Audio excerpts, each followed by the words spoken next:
They did not give up when they had multiple opportunities to give up. They fought to the end. We sustained injuries. Next man up came in and did their thing. Marion played his butt off. I think he had a $196. Who else?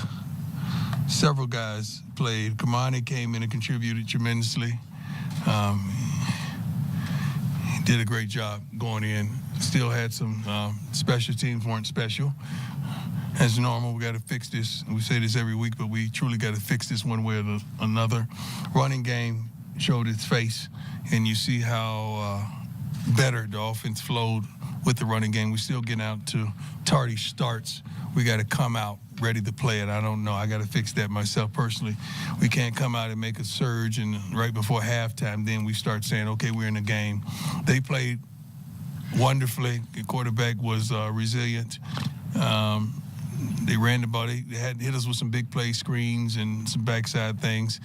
But, you know, coaches always say, we didn't do this or we didn't do that. They force you into doing certain things, and they force you into making mistakes. But we got to just fix the little issues that we're having. And I don't know if that's age. I don't know if that's just new to the systems. But overall, I'm really proud of not only the young men, the coaches, the fan base, the student body, all of you. I'm truly proud of the way we represented Boulder today. I really am. Let's go. Hi, Deion. How you doing? Good. So, Deion, the throw that Shedeur made to Omarion in the end zone on 4th and 5, we just asked him about it, and it's just like another play. Right. Not really impressed with himself. Right. I want to ask you two things. One, when you saw that play, that's a play that is beyond an NFL play. There was no space. Right. He found some place to get it in. Where does that part of him come from? And do you remember any moments when you were raising him that he started to show that kind of acumen on the field? Well, his nickname in my phone, and most of you know this follows us, is Grown. He's very mature. Grown, G-R-O-W-N. He's very mature for his age. He's very confident. He don't flinch. He never gets flustered. He's the most psyched quarterback in college football, and you can tell with the way he carry himself. He's just a kid that we all knew, and a multitude of our fans know, and some of you wonderful and brilliant writers know, that if we would have got that ball last, we were going to go down and score. We knew that. We know that. Everybody in here knows that. His teammates knew that. And that's just what he brings to the table. He's unflappable. And he's very wise and understanding on the whys and the because in what he sees out there on the field. He thinks a multitude of things through, but he's a dynamic athlete and a dynamic young man. I'm proud to be his father and his coach. Yes. Coach Brian, I heard an echo from Shedeur, accountability. Yes. I understand that. Yes. And that is a true championship mind. And congratulations on Amari. Performance was incredible.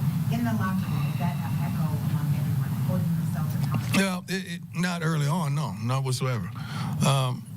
You got to understand it. You can only hold people accountable when you're doing your job.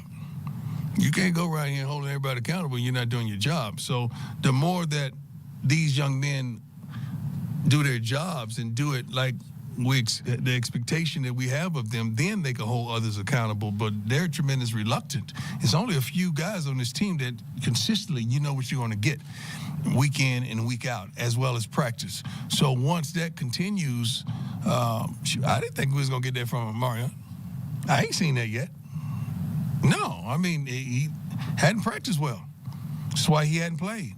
But he was forced into action, and he showed up and showed out, and we celebrated him after the game because of how he stepped up. And now I'm pretty certain that his confidence is going to soar through the roof. So now we could really call set plays for him and really depend on him a lot more, because when he could take the the pressure off Xavier and Jimmy. That, and in the running game as well, that's tremendous. But I'm proud of him. Yes, sir. Coach Brian, even in Jackson State, sometimes your teams got off to a slow start. Jackson State, where we get Jackson State from and all this going on? All this going on, where we get that? When you all flip the switch, it's almost like a completely different team. True. How do you all get that at the beginning of the games? That's game planning, that's scripting, that's going out there understanding what's at hand, and we don't need to get warmed up to do this. We got to come out smoking and ready to go. Like when we come out the locker rooms, we're ready. In between the kickoff and the first series or the second series, that's when we have a little lackadaisical type of effort, but that's going to have to come from the coaching staff as well as the OCs and the DCs to make sure they put us in the right situation so that we're ready to go and understand the personnel that you have out there on the field and making sure we could call certain things that they can fulfill, so to speak. Great question. Yes, sir. Ariel Arsuto, 9 News. Good. So you talked about how you were really proud of this resilient team. I don't know whether or not you believe in moral victories. Your son says I don't. Your son doesn't either. I don't. No, I don't. He said he doesn't either. No. But is this, at least the second half team, is that the team that you imagined you would have when you stepped foot on this field? No. The team I imagined I would play 4 solid quarters and be really physical and really tough and definitive and just make our mark and leave an impression on not only the opposing team, but the coaching staff as well as our fan base. That's what we want to do. We're yet to have an identity. I challenged them all week on what's our identity. I don't know who we are. From week to week, I don't know what we're going to do. From practice to practice, I do. But we got to translate that into the games. So we're still searching for our true identity. Was that close to an identity? Was that second half performance, was that close to an identity?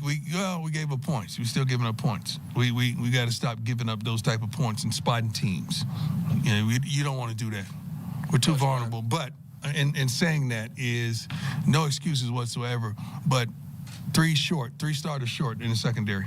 With tremendous. Our backup right tackle came and did a phenomenal job as well. When Savion went out, and we was praying for the big fella because he was in tears and he wanted to fight and keep it going. But I'm like, hey, man, we need you for the long haul. And we're praying for Savion as well. Coach Brian, Joe Rico, Mile High Sports Radio, the final word. I thought with the transfer portal, that's all I heard in the offseason, but it was nice to see the freshman class come through with some really big plays throughout the game, not only the receiver, but Cormani. I've been up here for practice waiting for him, and it was really nice to see him show out. Can you talk a little bit about that? Because that's got to be a feather in your cap, him taking the field and playing so well. No, I don't. There's no feather for him to take the field and play. He's supposed to take the darn field and play. We want him to be that dude. So, no, we don't give feathers whatsoever. We have an expectation of what they should be doing and accomplishing. So, but those 2 young men today, what they did, they stepped out and kind of separated themselves from their yesterday. Their yesterday was terrible. But today they came out and established themselves. We just want them to build on it because now we will establish an expectation of the expectation that we already had for them. I'm proud of them. And with their success as well, you see young guys. I just saw a couple recruits in. They can't wait to get here in the spring and get going. So that entices them to make sure they get their schoolwork so they could graduate early so they could get here and get going. So that's the win as well. Hey, Coach. Yes, sir. Brian Howell from the Daily Camera. Obviously, when you took it last week's game and then the first half of this week, like things were starting to fall off the rails a little bit. The way you guys finished, I know it's a loss. Is that important for you guys and this team to finish the way you did? Well, it's always important to finish strong. I'm sorry for cutting you off. I'm ready to go. Not home, but ready to go with it. It's always important to finish strong in whatever you endeavor to do. Why would you start if you don't want to finish right? And I've always prided myself on finishing strong, not only as a player but as a coach as well, in building our team in that aspect. We're well conditioned. We're in shape. It's not like we tire down the stretch, because usually when people tire, they start losing the thought process of, and they start blowing coverages, missing assignments, offsides. And I think we did a good job in penalties. That's one thing we harp on: penalties, time possession. We won time possession today, but give me that stat on penalties. Where were we penalized? Yeah. 7 for 60. What were they? 5 for 37. That can't be true. You only have 5 penalties. Boy, they had a couple double penalties one time. We should have took both of them. That would have helped them. Yeah. That pass interference on the sideline was really. Fisher's like, is anything, can I help you with? I said, yeah, that pass interference on the sideline. You can help me with that. That was a big call. That was a big call, but they did a great job.